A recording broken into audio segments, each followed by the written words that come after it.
Hello friends, बहुत बहुत स्वागत है आप सभी का। आज की वीडियो में हम लोग बात करेंगे डीजल साइकिल के बारे में, जिसमें हम लोग जानेंगे कि इसका पीवी डायग्राम कैसे बनता है, इसका टीएस डायग्राम कैसे बनता है और लास्ट में हम लोग इसकी इफिशियंसी का डेरिवेशन करेंगे। बहुत ही अच्छे तरीके से डेरिवेशन करने वाले हैं, आपको बिल्कुल भी रटने की जरूरत नहीं पड़ेगी, आपको एक एक चीज़ें क्लियर हो जाएंगी अगर आप इसको लास्ट तक देखते हैं, वीडियो को लास्ट तक देखते हैं तो और यहाँ पर हम आपको बता दें कि आज हम लोग पीवी और टीएस डायग्राम को बिल्कुल भी ऐसे रट करके नहीं बनाने वाले हैं, आपके साथ बनाने वाले हैं। जैसे कि मान लीजिए कि ना हमको पता है पीवी डायग्राम कैसे बनता है और ना आपको पता है, ठीक है। स्टार्टिंग से बेसिक से चलते हैं कि कैसे स्टार्टिंग में जो फर्स्ट टाइम जिसने पीवी डायग्राम बनाया होगा उसने कैसे बनाया होगा, कैसे चीज़ों को समझा होगा। तो देखिए, सबसे पहले यहाँ पर जो डीजल साइकिल होता है, हम आपको बता दें कि ये डीजल इंजन के लिए यूज होता है। इतना तो आप समझ ही रहे होंगे, ठीक है। ये किसके लिए यूज होता है? डीजल इंजन के लिए यूज होता है। अब हमको ये समझना है कि जब ये डीजल इंजन के लिए यूज होता है तो जो डीजल इंजन होता है वो काम कैसे करता है, क्योंकि अगर हम उसको समझेंगे तभी तो हम समझ पाएंगे कि उसका पीवी डायग्राम कैसे बनता है। तो देखिए, जो डीजल इंजन है वो किस तरीके से काम करता है, इसके लिए यहाँ पर हम इसके कुछ कंपोनेंट्स को बना रहे हैं।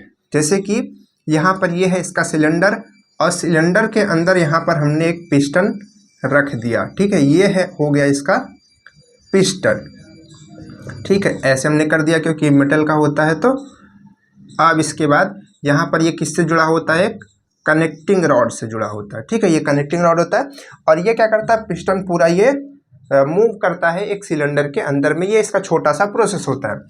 और उसके साथ साथ यहाँ पर एक इनलेट वाल्व और यहाँ पर एक आउटलेट वाल्व लगा होता है, और बीच में इसके लगा होता है एक इंजेक्टर। क्या लगा होता है? इंजेक्टर, जो कि क्या काम करता है? जो कि एक पाइप से जुड़ा होता है, ठीक है। पंप इसके पहले होती है और आगे कई चीज़ें होती हैं इंजेक्टर के लिए। तो पंप होती है, फिर टंकी होती है जहाँ पर हम डीजल को डालते हैं। तो जो पंप है इसमें भेजती है। तो इसका क्या काम होता है? इसका काम होता है कि ये जो डीजल होता है इसको स्प्रे के फॉर्म में, एकदम स्प्रे के फॉर्म में, जैसा फव्वारा होता है ना, उसके फॉर्म में इसको यहाँ पर छिड़कना, इसका ये काम होता है इंजेक्टर का। तो ये सारे पार्ट्स हो गए। अब ये समझिए कि ये काम कैसे करता है। 4 प्रोसेसेस में ये काम करता है। 4 प्रोसेस होते हैं इसके। कौन कौन से? फर्स्ट प्रोसेस क्या होता है? फर्स्ट प्रोसेस होता है सक्शन। देखिए, जो ये आप यहाँ पर यहाँ से यहाँ तक की पूरी जगह देख रहे हैं, थोड़ा सा कुछ इसके टर्म जान लीजिए ताकि आपको दिक्कत ना हो। ये क्या है? वॉल्यूम टी है। वॉल्यूम टी का मतलब है कि टोटल वॉल्यूम है ये, ठीक है। जितना सिलेंडर है इसका टोटल वॉल्यूम है। लेकिन जो पिस्टन मूव करता है, पिस्टन कहाँ से मूव करता है? पिस्टन मूव करता है यहाँ से, ठीक है। पिस्टन थोड़ी सी वॉल्यूम को छोड़ करके तो वहाँ से मूव करना स्टार्ट करता है। तो इसको हम लोग क्या कहते हैं? VS कहते हैं, स्ट्रोक वॉल्यूम कहते हैं। जितने में हमारा ये पिस्टन मूव करता है, पिस्टन यहाँ जाता है, फिर नीचे आता है, फिर ऊपर जब जाता है तो यहीं तक जाता है, इससे ऊपर नहीं जाता। इतनी जगह खाली रहती है, इतना वॉल्यूम जो है खाली रहता है। तो इस वॉल्यूम को क्या बोलते हैं जो खाली रहता है? क्योंकि इसको भी आपको जानना जरूरी है, काम पड़ेगा भी। तो इसको हम लोग कहते हैं VC कहते हैं, ठीक है। बात याद रखिएगा। अब देखिए, सबसे पहले प्रोसेस में क्या होता है? ये जो पिस्टन है नीचे की तरफ आता है, ठीक है। कैसे नीचे की तरफ आता है? जब उसको हम हैंडल से घुमाते हैं। तो एक बार जैसे मान लीजिए हमने हैंडल से घुमाया तो ये क्या करेगा? नीचे आएगा, तो सक्शन करेगा। यानी कि ये जो हमारा वॉल्व है ये खुलेगा और यहाँ से एकदम प्योर जो एयर है वो नीचे की तरफ आएगी। तो इस प्रोसेस को हम लोग क्या कहते हैं? सक्शन कहते हैं। क्या कहते हैं? सक्शन स्ट्रोक कहते हैं। 4 स्ट्रोक होता है ना, इसमें 4 स्ट्रोक के लिए है। तो यहाँ पर क्या होगा? सक्शन होगा, ठीक। सक्शन होगा सबसे पहले। सक्शन कहाँ से होता है? और इस पॉइंट को, जो ये आप यहाँ पर ये पॉइंट देख रहे हैं, इस पॉइंट को हम लोग क्या कहते हैं? इस पॉइंट को कहते हैं TDC। और जो लास्ट पॉइंट इसका होता है इसको हम लोग क्या कहते हैं? BDC। यानी कि जितने में हमारा पिस्टन मूव करता है उसके सबसे अपर पॉइंट को, ऊपर वाले पॉइंट को कहते हैं टॉप डेड सेंटर, ठीक है। और जो लास्ट में होता है उसको क्या कहते हैं? Bottom dead centre. ऐसे करके, अगर ये वर्टिकल वाला है, ठीक है, ठीक। तो ये हो गया पहला प्रोसेस। तो पहले प्रोसेस में TDC से BDC आता है, तो सारी एयर को ऐसे सक कर लेता है, खींच लेता है यहाँ से, ठीक है। एयर आ गई उसके अंदर में। अब क्या करेगा? अब ये ऊपर की तरफ जाएगा, BDC से TDC जाएगा, तो इसको हम लोग क्या कहते हैं? कंप्रेशन कहते हैं। देखिए, थोड़ा सा चीज़ों को समझाने में वीडियो लंबी हो जाती है, लेकिन अगर आप चीज़ों को अच्छे से समझना चाहते हो तो आप ध्यान से देखिए, ठीक है, ताकि आप इन दोनों को अच्छे से रिलेट कर पाए, समझ पाए, डेरिवेशन को रटे नहीं।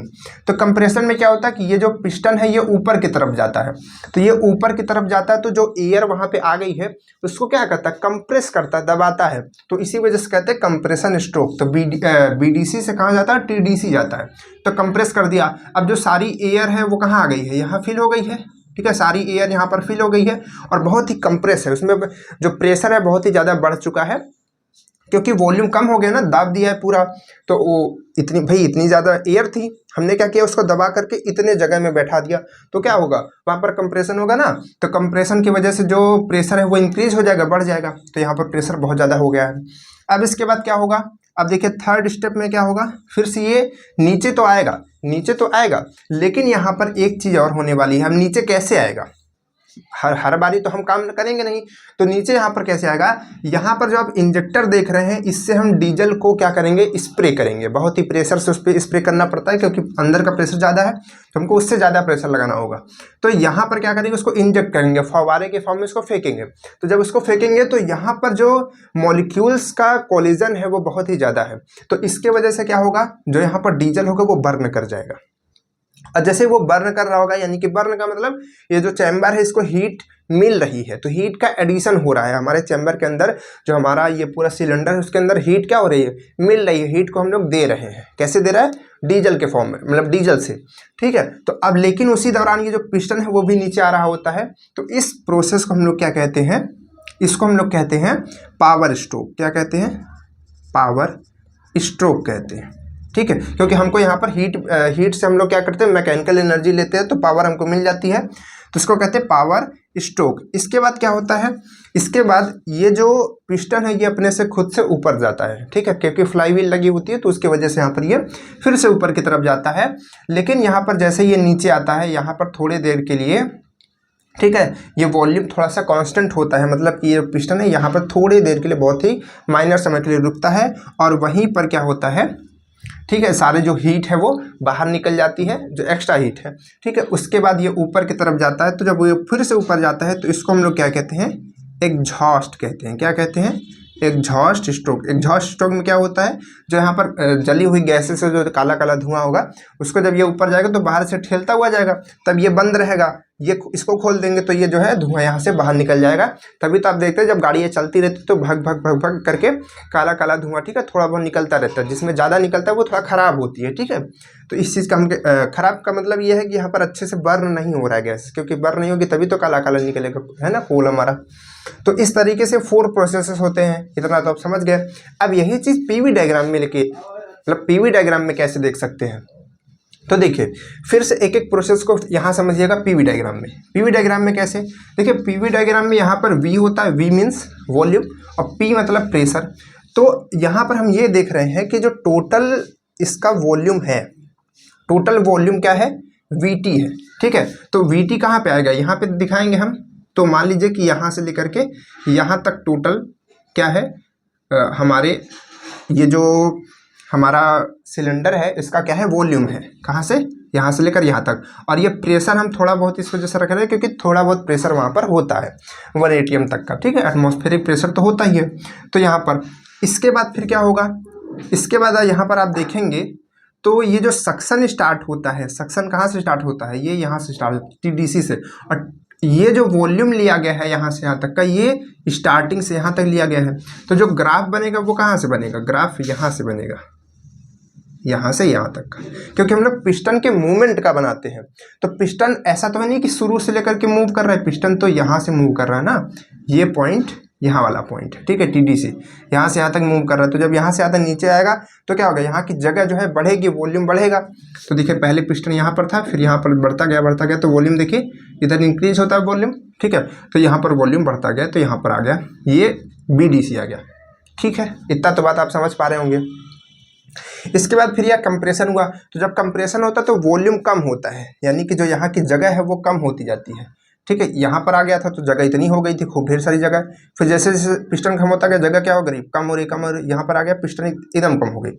तो जगह कम हो रही है तो यहाँ पर एयर पहले तो एयर नहीं थी, अब एयर आ गई तो वो कंप्रेस होगी, तो उसका प्रेशर क्या होगा, बढ़ेगा। यही तो हमने आपको बताया कंप्रेशन स्ट्रोक में। तो यहाँ पर जो प्रेशर बढ़ता है इसमें क्या होता है, ना तो हीट का लॉस होता है ना तो हीट का एडिशन होता है, ना तो हीट का लॉस होता है ना तो हीट का एडिशन होता है। तो ये कैसे बन जाता है, इस तरीके से प्रोसेस बन जाता है, जैसा कि आप यहाँ पर देख सकते हैं। ठीक है, ऐसे करके ये प्रोसेस थोड़ा बहुत बन जाता है।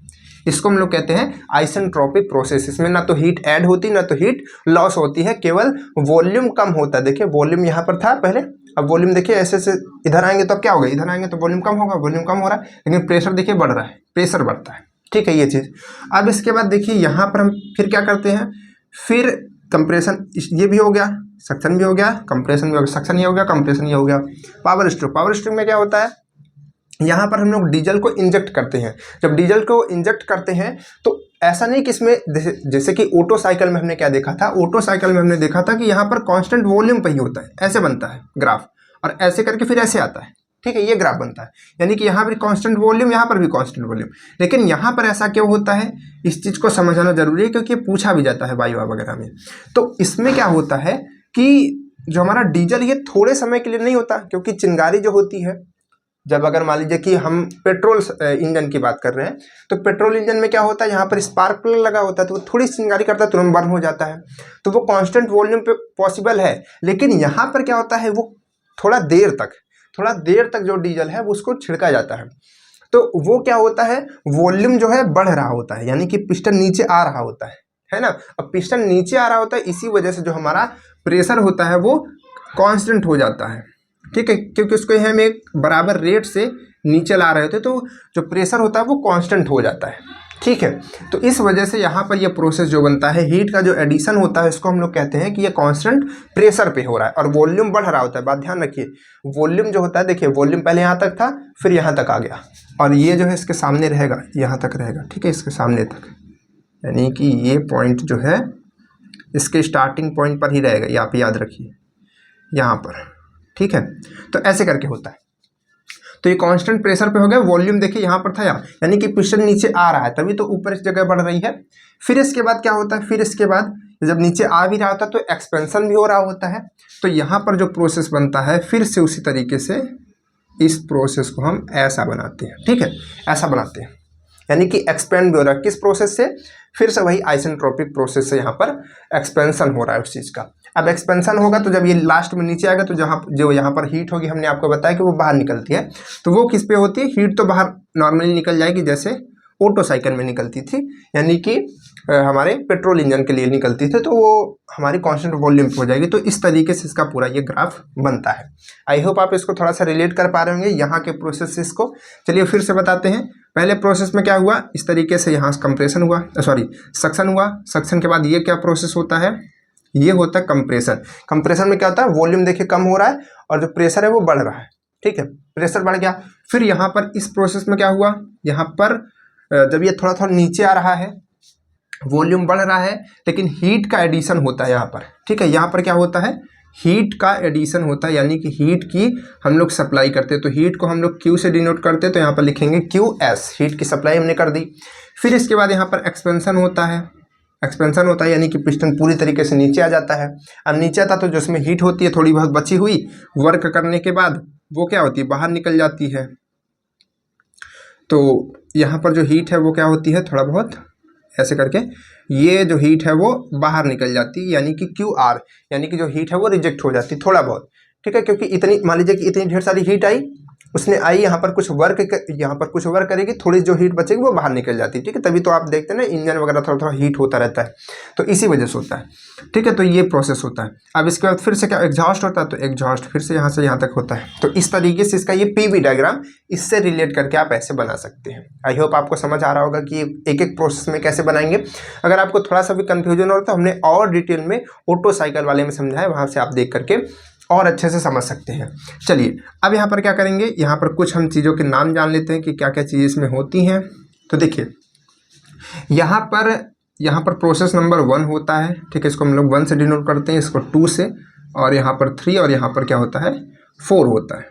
ठीक, तो यहाँ पर जो 2 की वैल्यू है वही 3 की वैल्यू है, यानी कि सेम वैल्यू है प्रेशर के लिए। तो यहाँ पर हम कह सकते हैं ना कि P2 इक्वल क्या है, P2 इक्वल P3 है।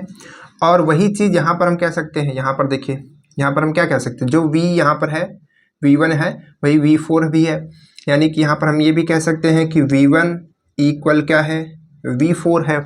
ठीक है, ये दो चीज़ हो गई। इसके बाद आपको यहाँ पर एक चीज़ और जाननी है, कंप्रेशन रेशियो के बारे में और कट ऑफ रेशियो के बारे में। तो देखिए जो हमारा कंप्रेशन रेशियो होता है ये क्या होता है, कंप्रेशन रेशियो का मतलब होता है कि जो पूरा हमारा पिस्टन है इसका टोटल जो वॉल्यूम है, ठीक है, टोटल वॉल्यूम अपॉन में ये जो बचा हुआ वॉल्यूम होता है इसका रेशियो जो होता है कंप्रेशन रेशियो कहलाता है। तो ये जो टोटल वॉल्यूम है वो कहाँ से कहाँ तक है, टोटल वॉल्यूम यहाँ से लेकर के यहाँ तक है, तो यानी कि V4 तक है। ठीक है, तो यहाँ पर हम लोग कुछ चीज़ें लिख लेते हैं, जैसे कि V4 क्या है, टोटल वॉल्यूम है। और अगर हम बात करें यहाँ पर इस पॉइंट की, ये पॉइंट क्या है, ये पॉइंट हमारा V2 है। ठीक है, ये पॉइंट हमारा V2 है। और ये पॉइंट हमारा क्या है, इसको आप नीचे लाइए ऐसे डॉट करते हुए, ठीक है, आप डॉट करते हुए नीचे लाएंगे तो ये पॉइंट आपका क्या है, आने दीजिए इसको नीचे, यहाँ पर देखिए, तो ये पॉइंट का है 3 है। ठीक है, तो V2 की जो वैल्यू है हमने आपको बताया क्या, ये जो जगह छोड़ी जाती है किसके लिए छोड़ी जाती है, इतनी जो वैल्यू हमारा होता है उसके लिए छोड़ी जाती है। तो यहाँ पर V4 अपॉन V2 लिख सकते हैं, क्योंकि ये हमारा क्लीयरेंस वॉल्यूम है और ये हमारा टोटल वॉल्यूम है। तो V4 अपॉन V2 क्या हो जाएगा, ये हो जाएगा कंप्रेशन रेशियो, जिसको हम लोग डिनोट किससे करते हैं, R से डिनोट करते हैं। अगर आपको यहाँ पर नहीं दिख रहा होगा तो हम इसको फिर से लिखेंगे, आप परेशान मत होइएगा। ठीक है, इसके बाद क्या आता है, इसके बाद जो ये V3 और V2 होता है, ठीक है, इतनी जो जगह होती है इसी के रेशियो को हम लोग क्या बोलते हैं, इसी के रेशियो को हम लोग बोलते हैं कट ऑफ रेशियो। तो यहाँ पर एक फॉर्मूला और बनता है जो कि होता है V3 upon V2 equal RC। ठीक है, इसको हम लोग कैसे डिनोट करते हैं, RC से डिनोट करते हैं, जिसका पूरा नाम होता है कट ऑफ रेशियो। और ये क्या होता है, कंप्रेशन रेशियो होता है, कंफ्यूज मत होइएगा, उसमें C नहीं होता, इसमें C होता है। ठीक है, तो ये चीज़ हो गई आपके PV डायग्राम के लिए। अब बात करते हैं TS डायग्राम कैसे बनता है। तो TS डायग्राम में देखिए, ये जो पॉइंट है इस तरीके से, थोड़ा सा हम इसको जल्दी बनाना चाहेंगे क्योंकि अभी बहुत ज़्यादा समय पहले ही चला गया है। तो ये यहाँ पर ये लाइन थोड़ी सी छोटी रहती है, इसको आप याद रखेंगे, और ये ऐसे करके, ठीक है। तो ये TS डायग्राम होता है। तो यहाँ पर ये 1 होता है, यहाँ पर 2 प्रोसेस, यहाँ पर 3, यहाँ पर 4। ठीक है, देखिए जब 1 से 2 आप समझ लीजिए थोड़ा सा, 1 से 2 क्या होता है, प्रेशर बढ़ता है। जब प्रेशर बढ़ता है तो 1 से 2 देखिए टेम्परेचर भी बढ़ता है। इधर टेम्परेचर होता है तो टेम्परेचर पहले यहाँ पर था, यहाँ पर इंक्रीज होता है। ठीक है, फिर 2 से 3 में हीट थोड़ा सा एडिशन होता है तो यहाँ पर फिर से टेम्परेचर बढ़ता है। फिर से जब ये एग्जॉस्ट होता है तो टेम्परेचर घटता है। फिर से यहाँ पर ये 4 से 2 में ये क्या होता है, 4 से 1 में क्या होता है, हीट रिजेक्ट होती है। तो इस तरीके से फिर से टेम्परेचर यहाँ पर घटता है। तो इस तरीके से इसका यह TS डायग्राम होता है।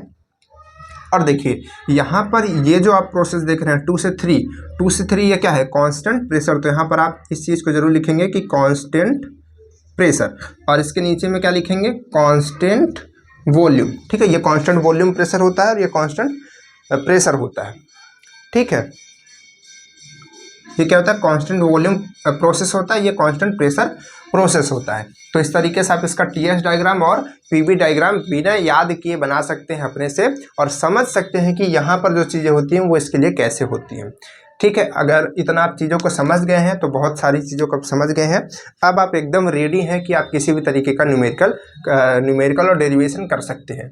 तो चलिए फिर इसको इरेज करते हैं और आगे बढ़ते हैं, और यहाँ पर सॉल्व करेंगे हम लोग इसकी इफिशियंसी का फॉर्मूला। ठीक है, चलिए यहाँ पर हम PV और TS डायग्राम को नहीं इरेज करेंगे क्योंकि इसकी ज़रूरत हमको पड़ती है।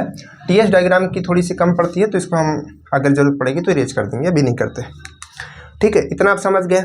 चलिए अब आगे बढ़ते हैं। हमको क्या निकालना है, हमको निकालना है इफ़िशियंसी का फॉर्मूला। तो यहाँ पर हम क्या देखेंगे, यहाँ पर सबसे पहले लिखेंगे कि इफ़िशियंसी ऑफ डीजल साइकिल। ठीक है, हम डीजल साइकिल, चलिए पूरा ही लिख देते हैं, डीजल।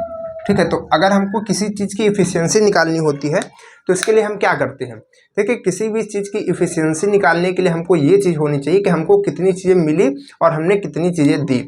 ठीक है, यानी कि हमको ये पता होना चाहिए कि हमने कितना इनपुट दिया, ठीक है, और हमको कितना आउटपुट मिला। तो यानी कि आउटपुट अपॉन में जो इनपुट होता है, यही क्या होता है, किसी भी चीज़ की इफ़िशियंसी का फॉर्मूला होता है। यानी कि हमको कितना मिला और हमने किसमें कितना दिया था, उसका जो अपॉन में यानी कि जो उसका रेशियो होता है वही क्या होता है, किसी भी चीज़ की एफिशिएंसी होती है। तो हमारा जो आउटपुट है वो हमको कितना मिला।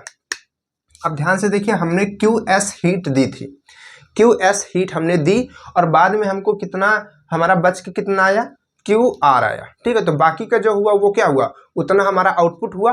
तो यानी कि इस तरीके से हम इसको लिख सकते हैं कि जो QS जितना हमने सप्लाई किया और जितना हमने रिजेक्ट किया उसमें से माइनस कर दो तो जो बचा वही आउटपुट होगा ना, वही तो आउटपुट होगा।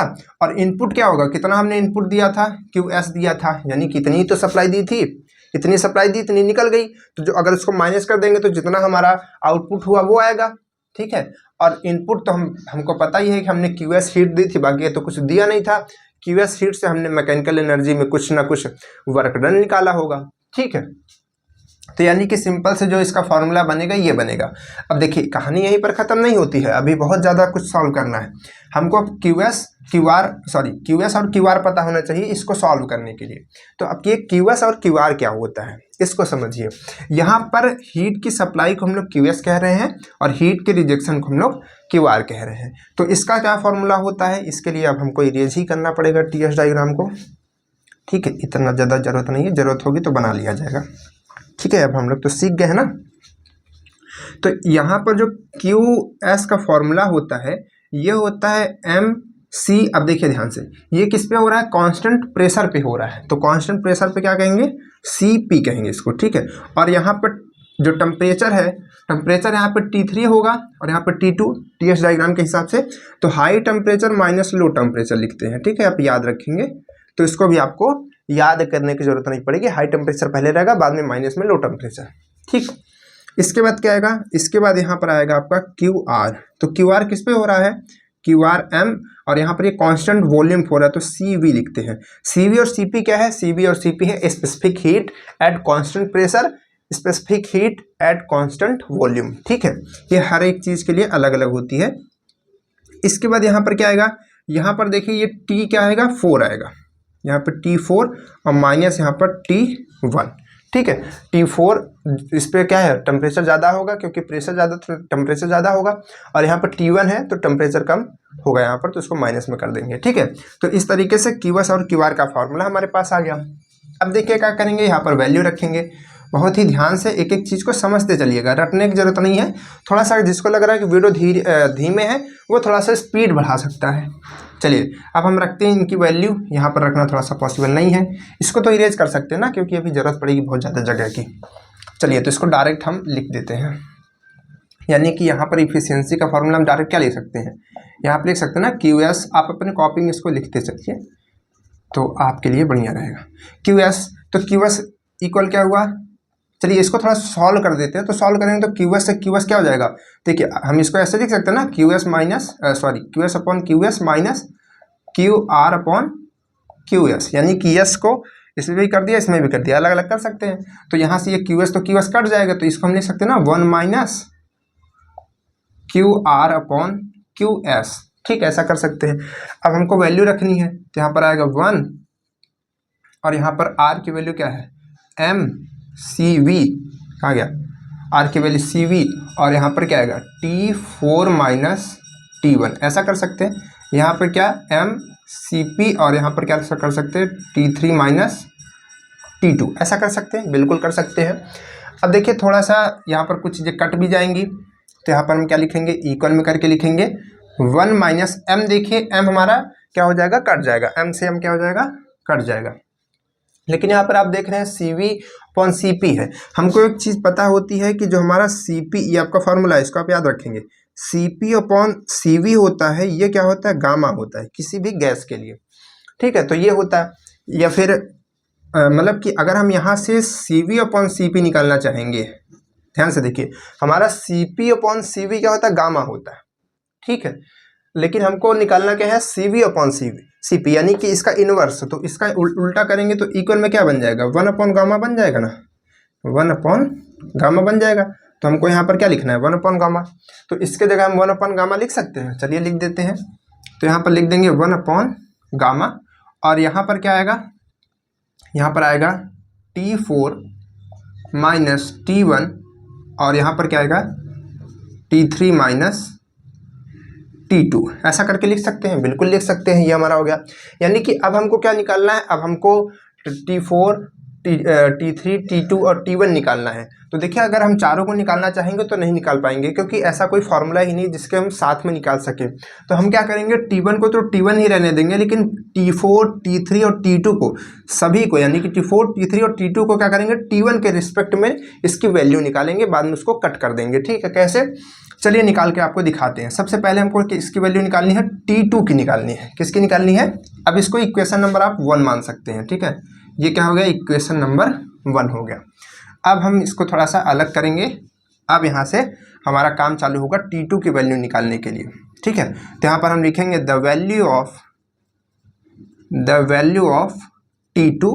तो T2 की वैल्यू कैसे निकलेगी, T2 की वैल्यू जो निकलेगी, देखिए कौन से प्रोसेस में निकलेगी। तो देखिए T2 यहाँ पर है, मतलब ये 2 है, तो 2 किसके साथ में आएगा, कौन कौन से प्रोसेस में आएगा। एक प्रोसेस ये जो कंप्रेशन वाला प्रोसेस है आपका, एडियाबेटिक कंप्रेशन, और एक प्रोसेस यहाँ पर जो ये कांस्टेंट प्रेशर का है। क्या है, कांस्टेंट प्रेशर का है। दो प्रोसेसर्स के साथ हमारा 2 ऐड है। तो ना हमको 3 पता है, तो जब 3 नहीं पता तो 2 कैसे निकाल सकते हैं। यानी कि इस प्रोसेस का तो यूज हम लोग नहीं कर सकते, कांस्टेंट प्रेशर वाला जो है प्रेशर जो प्रोसेस है उसका नहीं यूज कर सकते। हमको T1 के रिस्पेक्ट में ही निकालना है, तो इस प्रोसेस का हम लोग यूज कर सकते हैं। तो यहाँ पर क्या लिखेंगे, यहाँ पर लिखेंगे प्रोसेस 1 से 2। ठीक है, प्रोसेस 1 से 2 का यूज करेंगे और हम T2 की वैल्यू निकालेंगे। तो प्रोसेस 1 से 2 में आप जो देख रहे हैं ये क्या लिखा हुआ है, यहाँ पर ये कौन सा ग्राफ बन रहा है, ये बन रहा है एडियाबेटिक कंप्रेशन। तो एडियाबेटिक कह लीजिए, आइसेंट्रोपिक कह लीजिए।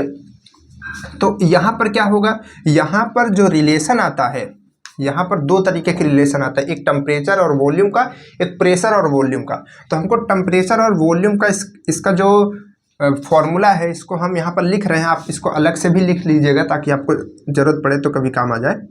तो इसका जो फॉर्मूला होता है, ये होता है T2/T1 इक्वल V1/V2 की पावर गामा -1।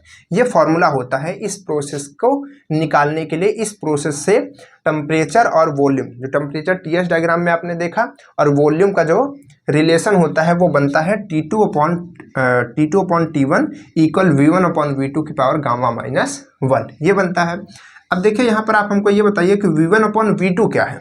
V1/V2, तो यहाँ पर आप देखिए, अगर आपको थोड़ा सा दिख रहा होगा, हम ऐसे हाथ लगाते हैं, आपको दिख सकता है क्योंकि इधर लाइट लगी हुई है तो नहीं दिखता। तो ये क्या लिखा है, V4/V2 लिखा हुआ है। V4/V2 क्या होता है, R होता है, कंप्रेशन रेशियो होता है। हमने आपको अभी भी बताया, समझाया कैसे। तो जो V4 है V1 के इक्वल ही तो है, तो यानी कि हम ये कह सकते हैं ना V1/V2, क्योंकि V1 जो है यहाँ से लेकर के यहाँ तक है, टोटल वॉल्यूम है, और ये जो V2 है इतना है, क्या है, क्लियरेंस वॉल्यूम है। तो total volume upon clearance volume क्या होता है, कंप्रेशन रेशियो होता है। तो यहाँ पर V1/V2 की जगह हम R लिख सकते हैं, कंप्रेशन रेशियो लिख सकते हैं, और यहाँ पर गामा -1 कर सकते हैं। तो इस तरीके से हमारे पास ये फॉर्मूला बन गया। तो इसको हम आगे और सॉल्व करेंगे, थोड़ा सा इसको और सॉल्व करेंगे। चलिए नीचे सॉल्व कर लेते हैं।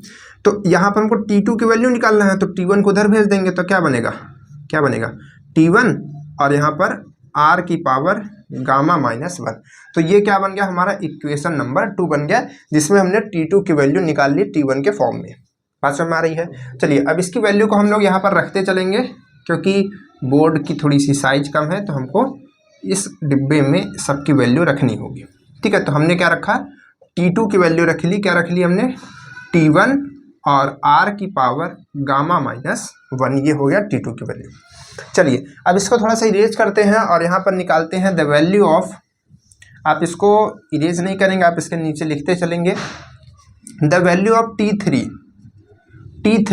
अब आप ये बताइए कि जो T3 की वैल्यू है वो कहाँ से निकलेगी।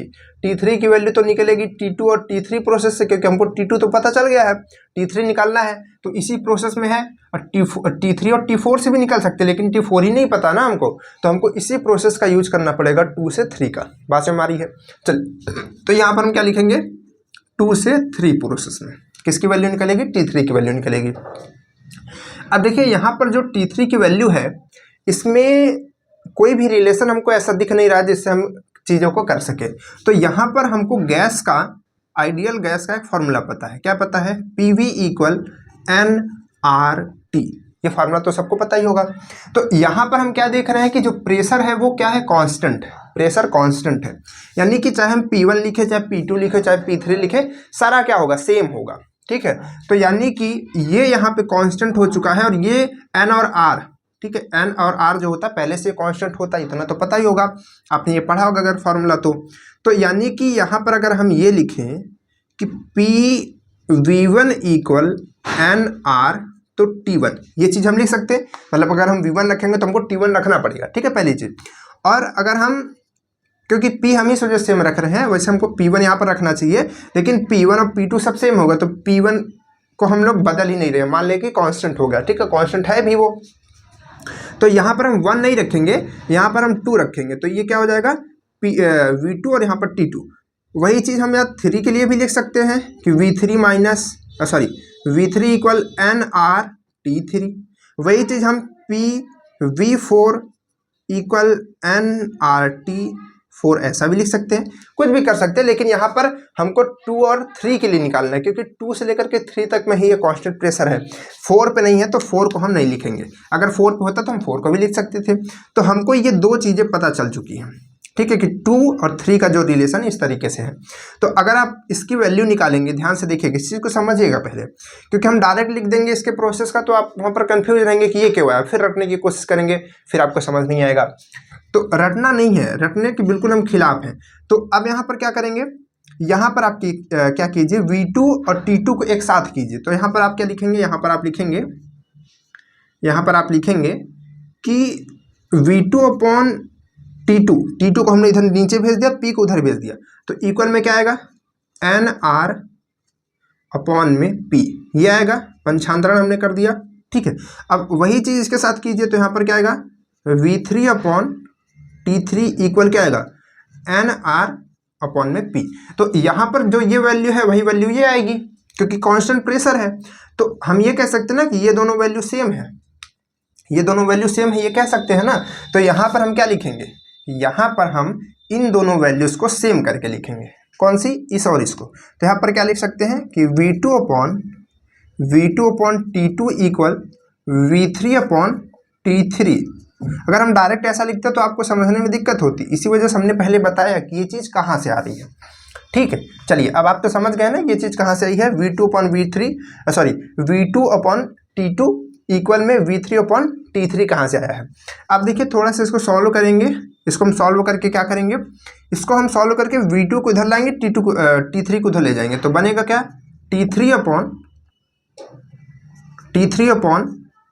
T2 इक्वल में क्या आएगा, V3 अपॉन V2। इस तरीके से हम इसको लिख सकते हैं, थोड़ा सा चेंज करके। ऐसा क्यों कर रहे हैं अभी आपको बताते हैं। देखिए, जो T3 और T2 है, इसको हम लोग क्या कहते हैं, T3 अपॉन T2 को, यहाँ पर आप देख सकते हैं T3 अपॉन T2 क्या होता है, RC होता है, यानी कि कंप्रेशन रेशियो होता है। ये हमारा कंप्रेशन रेशियो होता है। जब आपसे कोई पूछे कि ये जो T2 से मतलब T2 से लेकर 3 तक का जो प्रोसेस होता है, इसको क्या कहते हैं, कंप्रेशन रेशियो कहते हैं, याद रखिएगा।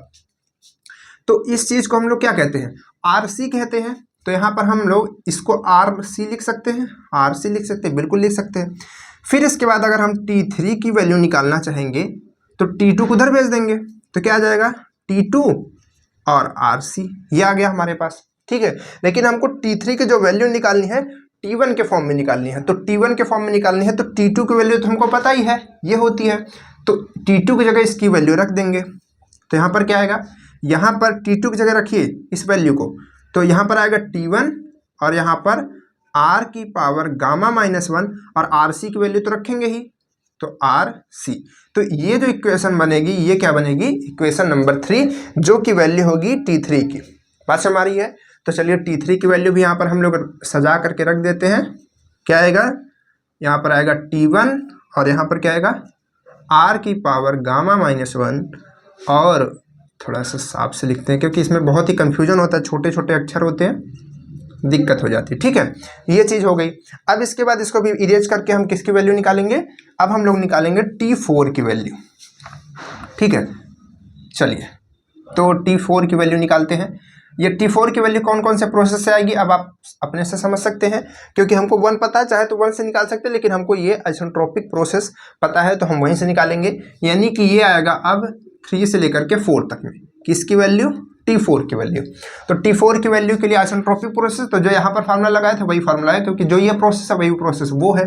तो यहाँ पर हम लिख सकते हैं ना T4 इक्वल T3 इक्वल में V3 अपॉन में V4 की पावर गामा माइनस 1, ये हमारे पास फॉर्मूला बन के आएगा।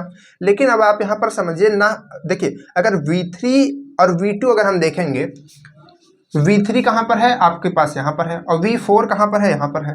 V3 और V4 यहाँ पर है, तो इसके बीच का कोई रिलेशन बनता ही नहीं है। तो जब रिलेशन नहीं बनता तो हमको बनाना पड़ेगा भाई, ठीक है। तो हम इसको थोड़ा सा रिलेशन मिलाने के लिए इसमें क्या करेंगे, V3 अपॉन V2 कर देंगे, और यहाँ पर मल्टीप्लाई में V2 अपॉन V4 कर देंगे। कैसे कर दिए, अब थोड़ा सा समझिए खुद से। हमने क्या किया, इन दोनों में, यानी कि ये जो हमारा ये फ्रैक्शन के फॉर्म में लिखा है, इसमें हमने क्या किया, ऊपर और नीचे डिनोमिनेटर और न्यूमरेटर दोनों में हमने क्या किया, V2 से मल्टीप्लाई और डिवाइड कर दिया। देखिए यहाँ पर हमने मल्टीप्लाई किया, इधर डिवाइड कर दिया, लेकिन थोड़ा सा अलग किया, इसके साथ डिवाइड किया, इसके साथ यहाँ पर मल्टीप्लाई कर दिया, ठीक है। यहाँ पर अगर हम V2 से V2 को कट करेंगे तो फिर से हमको वही वैल्यू मिलेगी। लेकिन ऐसा हमने क्यों किया, क्योंकि हमारे पास एक रिलेशन बन रहा था। कौन सा रिलेशन बन रहा था, तो यहाँ पर बनना था V3 अपॉन V2। तो देखिए V3 अपॉन V2 जो है वो क्या है, V3 अपॉन V2 क्या है, RC होता है। तो इसके जगह हम क्या लिख सकते हैं, RC लिख सकते हैं, और मल्टीप्लाई V2 अपॉन V4 क्या होता है, V2 अपॉन V4 क्या होता है, ये तो हमको कुछ पता ही नहीं है। लेकिन हमको ये तो पता है ना कि V4 अपॉन यानी कि टोटल वॉल्यूम V4 और अपॉन V2 क्लियरेंस वॉल्यूम, ये क्या होता है, R होता है ना, कंप्रेशन रेशियो होता है। तो जब हमको ये पता है तो हमको क्या ये नहीं पता हो सकता कि V2 अपॉन V4 क्या होगा, V2 अपॉन V4 क्या होगा, 1 अपॉन R होगा, है ना। उसका इन्वर्स कर देंगे, तो इसके जगह हम क्या रख सकते हैं, 1 अपॉन R रख सकते हैं। इसकी पावर क्या हो जाएगी, गामा माइनस 1 हो जाएगी, इसकी पावर गामा माइनस 1 हो जाएगी। तो यहाँ पर हमने रख दिया। अब हमको किसकी वैल्यू निकालनी थी, अब देखिए यहाँ पर हम इसको भी लिखेंगे T4 अपॉन T3, ठीक है। इसको इक्वल को थोड़ा सा यहाँ पर लगाइए। हमको किसकी निकालनी थी, T4 की निकालनी थी। तो T4 की निकालनी है तो T3 को इधर भेज देंगे ना, इसको इधर भेज देंगे। तो हमारे पास फॉर्मूला क्या बनेगा, T4 इक्वल आएगा T3 RC into 1 upon R, ठीक है, मल्टीप्लाई में है, और इसकी पावर क्या हो जाएगी, गामा माइनस 1। लेकिन अभी हमको T4 की वैल्यू T1 के फॉर्म में निकालनी है, तो T3 की वैल्यू रख देंगे, T3 की वैल्यू रख देंगे, ये पूरी वैल्यू को यहाँ पर रख देंगे, जो आएगा सॉल्व करके आगे देखेंगे क्या होता है, ठीक है। तो चलिए वैल्यू को रखते हैं यहाँ पर, किसकी वैल्यू को, T3 की वैल्यू को रखते हैं। T3 की वैल्यू इतनी बड़ी सी है, क्या आएगा, T1 यहाँ पर R की पावर गामा माइनस 1 इंटू में फिर क्या है, RC है, ठीक है। फिर अब देखिए T3 की वैल्यू तो हमने रख दी, अब इस वैल्यू को रखेंगे मल्टीप्लाई में। इसको हम कैसा रख सकते हैं, देखिए ये जो पावर है ये दोनों के लिए है, तो यहाँ पर हम इसको ऐसा लिख सकते हैं ना कि RC की पावर गामा माइनस 1, और यहाँ पे अपॉन में R की पावर गामा माइनस, ऐसा तो लिख ही सकते हैं, क्योंकि ये पावर इसके साथ भी लगेगी, ये पावर इसके साथ भी लगेगी। तो अब देखिए यहाँ पर आप RC की पावर गामा माइनस 1, RC की पावर गामा माइनस 1, ये ऊपर नीचे देख रहे हैं, तो ये क्या हो जाएगा, ये कट जाएगा ऐसे, ठीक है, बिल्कुल कट जाएगा। अब इसके बाद आप यहाँ पर देखेंगे तो आपको यहाँ पर क्या दिखेगा, यहाँ पर आपको दिखेगा T1, और यहाँ पर आपको दिखेगा RC, ठीक है। मल्टीप्लाई में क्या दिखेगा, RC दिखेगा, और मल्टीप्लाई में ये जो बचा हुआ है, तो इसकी क्या वैल्यू है, इसकी वैल्यू है RC की पावर, देखिए यहाँ पर अलग से समझाने के लिए लिख रहे हैं, RC की पावर क्या है, गामा माइनस 1 है। तो इसको हम कैसे लिख सकते हैं, गामा माइनस 1, तो इसको हम लिख सकते हैं RC की पावर गामा अपॉन RC, क्योंकि यहाँ पर वैल्यू क्या है, 1 होगी। किसी की पावर जब कुछ नहीं होती तो 1 होती है, तो जब ये ऊपर जाता है तभी तो पावर माइनस 1 होती है। जैसा कि आपने पढ़ा होगा बचपन वगैरह में, क्लास 9th वगैरह में आप ये क्वेश्चन आते हैं, जैसे इसमें रहता था 5 और अपॉन में क्या रहता था 10, मान लीजिए कि 100, तो आप इसको कैसे लिख सकते थे, मान लीजिए कि यहाँ पर 10 की पावर मान लीजिए कि 2 है, तो आप इसको कैसे लिखते थे, इसको लिखते थे 5 की पावर 10 माइनस 2, यानी कि जो ये जब ये ऊपर जाता था तो इसकी जो पावर होती थी माइनस में हो जाती थी। तो उसी तरीके से यहाँ पर अगर -1 में है तो नीचे भेजेंगे तो यहाँ पर ये डिवाइड में हो जाएगा ना। तो यानी कि इसको हम कैसा लिख सकते हैं, यानी कि इसको हम लिख सकते हैं RC की पावर गामा अपॉन RC की पावर 1, ठीक है, इस चीज को ऐसा लिख सकते हैं बिल्कुल, यानी कि यहाँ से आरसी और आरसी भी कट जाएगा, तो टोटल हमारे पास बचेगा क्या, टोटल हमारे पास, चलिए इसको ऐसी जगह बना देते हैं, टोटल हमारे पास क्या बचेगा, बहुत ही लंबा हो रहा है, T1 और यहाँ पर क्या आएगा आरसी की पावर गामा, आरसी की पावर क्या बचेगा गामा, ये बचेगा। ये किसकी वैल्यू आ गई हमारी टोटल, ये वैल्यू आ गई हमारी T4 की, इसको भी रख देते हैं सजा करके T1 और यहाँ पर आरसी की पावर गामा, ये हमारे पास वैल्यू आ गई। ठीक है, क्वेश्चन थोड़ा सा लॉन्ग होता है ना, इसी वजह से समय लगता है। चलिए, तो आप समझ गए हैं किस प्रोसेस हुआ, और एक एक चीज़ें हम आपको समझाते हैं, इसी वजह से थोड़ा सा समय लगता है, थोड़ी सी वीडियो लॉन्ग हो जाती है, लेकिन आप पूरा देखा कीजिए ताकि आपको एक एक चीज़ें क्लियर हो जाए। चलिए, अब हमारे पास सारी चीज़ें आ चुकी हैं, हमको T1 T2 T3 जो भी है सब कुछ मिल चुका है। ठीक है, अब हमको केवल वैल्यू रखनी है और हमको इफिशियंसी का फॉर्मूला निकाल लेना है। तो चलिए देखिए किस तरीके से आएगा, यहाँ पर रखेंगे 1 और यहाँ पे 1 और गामा आप सही से बनाएंगे। देखिए इसी वजह से हम यहाँ पर गामा ऐसे बना रहे हैं और आर ऐसे बना रहे हैं। ठीक है, टीचर्स में कभी कभी होता है कि ऐसे थोड़ा सा कन्फ्यूजन हो जाता है, गामा थोड़ा सा ऐसे बनाते हैं, आर ऐसे बना देते हैं, कन्फ्यूजन होता है, इस वजह से हमने अलग कर दिया है। तो अब देखिए वैल्यू रखना स्टार्ट करते हैं। ठीक, वैल्यू रखना स्टार्ट करते हैं। सबसे पहले वैल्यू रखते हैं T4 की, तो यहाँ पर आप बल्कि बीच में एक बार लिख देंगे, चलिए हम लिख ही देते हैं, यहाँ पर आप लिखेंगे क्योंकि ये इक्वेशन नंबर 2 था, ये 3 है, ये 4 है। ठीक है, तो यहाँ पर आप क्या लिखेंगे, पुट द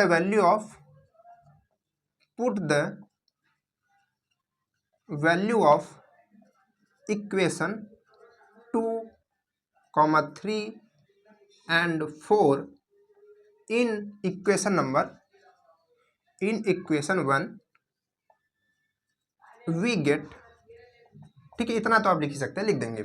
अब इसके बाद क्या करेंगे, आप वैल्यू रखेंगे 1 में किसकी 2, 3 और 4 की, तो यहाँ पर क्या आएगा इक्वल में 1 माइनस यहाँ पर 1 अपॉन गामा, और यहाँ पर जब आप वैल्यू रखेंगे तो आपके पास वैल्यू क्या आएगी, T4 की वैल्यू आपके पास क्या है T1, T4 की वैल्यू क्या है T1, और यहाँ पर है आरसी की पावर गामा, और यहाँ पर माइनस में क्या है T1 की जगह T1 रख देंगे। ठीक है, इसके बाद क्या है T3 की वैल्यू क्या है, T3 की वैल्यू थोड़ा सा बड़ी है, T1 है और आर की पावर गामा -1 है, और क्या है आरसी है। ठीक है, इतना है। और T2 की वैल्यू क्या है, T2 की वैल्यू आपके पास है T1, एक सेकेंड, T1, और यहाँ पर क्या है, और यहाँ पर है आपके पास में आर की पावर गामा -1। ठीक है, ये वैल्यू हमने रख दी। अब यहाँ पर आप खुद से ही देख सकते हैं कि T1 इसमें भी, इसमें, तो T1 हम इन दोनों में से कॉमन लेंगे, इन दोनों में से भी कॉमन लेंगे। ठीक है, तो चलिए यहाँ पर लिखते हैं 1 - 1 अपॉन गामा। किसी भी आप सेंटेंस मतलब किसी भी चीज़ को आप भूलेंगे नहीं, क्योंकि एक भी छोटा सा छोड़ेंगे तो आपका वहाँ पर गलती हो जाएगा। T1 हमने कॉमन ले लिया इसमें से, तो यहाँ पर क्या बचेगा, यहाँ पर टोटल बचेगा, अगर इसमें से T1 हमने कॉमन ले लिया तो आ जाएगा आरसी की पावर गामा -1। ठीक है, ये पावर में नहीं है माइनस, ये इसमें है, क्योंकि T1 यहाँ से जाएगा तो यहाँ 1 तो बचेगा ही, तो इस तरीके से आ जाएगा। इसके बाद क्या आएगा, यहाँ से देखिए T1 ही कॉमन नहीं लिया जा सकता, कुछ और कॉमन लिया जा सकता है। क्या, आरसी की पावर गामा -1 यहाँ भी है, आरसी की पावर गामा -1 यहाँ भी है, तो इसमें हम कॉमन क्या ले सकते हैं, इसमें हम ले लेंगे T1 और आरसी की पावर गामा -1 हमने कॉमन ले लिया, तो अंदर में क्या बचेगा, यहाँ पर क्या बचेगा, यहाँ पर इतना तो चला गया, तो क्या बचा, केवल आरसी बचा, तो यहाँ पर हम क्या लिखेंगे आरसी, और माइनस यहाँ पर ये जो पूरा टर्म है ये पूरा चला गया, देखिए T1 भी चला गया, आरसी की पावर गामा -1, तो यहाँ पर क्या बचेगा 1 बचेगा। तो इस तरीके से ये चीज़ें आ जाएंगी। अब देखिए यहाँ से जो T1 है ये T1 से कट जाएगा, तो T1 से कट जाएगा, तो इसको हम क्या करेंगे, इसको हम थोड़ा सा सिंपल फॉर्म में लिखेंगे। कैसे लिखेंगे, ये 1 है, इसमें मल्टीप्लाई होगा, तो मतलब कि ऐसे समझिए कि यहाँ पर जो आपको बुक्स वगैरह में मिलता है उस तरीके से हम यहाँ पर इसको लिख दे रहे हैं, फिर बता दे रहे हैं कैसा क्यों हो रहा है। तो यहाँ पर 1 अपॉन हम लोग लिखते हैं, 1 अपॉन लिखते हैं आरसी। ठीक है, आरसी की पावर गामा -1, और यहाँ पर क्या आएगा ब्रैकेट में, यानी कि मल्टीप्लाई करने के बाद, या फिर मान लीजिए कि ऐसे, यहाँ पर क्या आएगा, ये जो बचा हुआ है आरसी की पावर गामा -1, और दूसरे ब्रैकेट में यहाँ पर आएगा ठीक, ऐसे करके यहाँ पर आपको पास आएगा गामा और यहाँ पर आएगा आर सी माइनस 1। ठीक है, इसको ध्यान से देखिएगा, हम आपको समझाते ये कैसे आया, क्या चीज़ें लिखी हुई हैं ध्यान से देखिए। T1 से T1 कट चुका है, ये 1 जो है ये 1 है। ठीक, अब ये जो आपका गामा दिख रहा है 1 अपॉन गामा, इसको हमने अंदर भेज दिया। देखिए यहाँ पर ये अपॉन में गामा है, अपॉन में गामा है तो ये अंदर चला गया, और आपको जो ये टर्म था वही टर्म है, ठीक है, ऊपर का, और ये जो नीचे का टर्म है वही टर्म है। जो ये multiply R C minus gamma 1 हुआ था उसको हमने बाहर निकाल दिया, और जो गामा था इसको अंदर भेज दिया यहाँ पर, बस सेम चीज़ है। अगर आप इस गामा को बाहर लिखते हैं, इसको अंदर लिखते, तब भी आपकी कोई गलती नहीं होगी, वहाँ पर वो सही कहा जाएगा। लेकिन बुक्स वगैरह में इस तरीके से इसकी जो इफिशियंसी का फार्मूला होता है तो वो मिलता है, तो इसी वजह से हमने भी इस तरीके से इसकी इफिशियंसी का फार्मूला यहाँ पर दिया है। तो इस तरीके से आप क्या कर सकते हैं, इसका पूरा जो डेरिवेशन है आप समझ सकते हैं। हमने आपको स्टेप बाय स्टेप एक एक चीज़ें समझाई, किस तरीके से क्या होता है। कहीं भी चीज़ें हमने ऐसा नहीं बताया कि नहीं इसको रट लो, ये तुम्हारा फार्मूला है, ये है, सब ऐसा कुछ नहीं किया, ताकि आपको एक एक चीज़ अच्छे से समझ आ जाए और आप उसको अच्छे से कर पाए, रटे नहीं। आपको हमने पीवी डायग्राम कैसे बनता है वो समझाया, इफिशियंसी समझाया।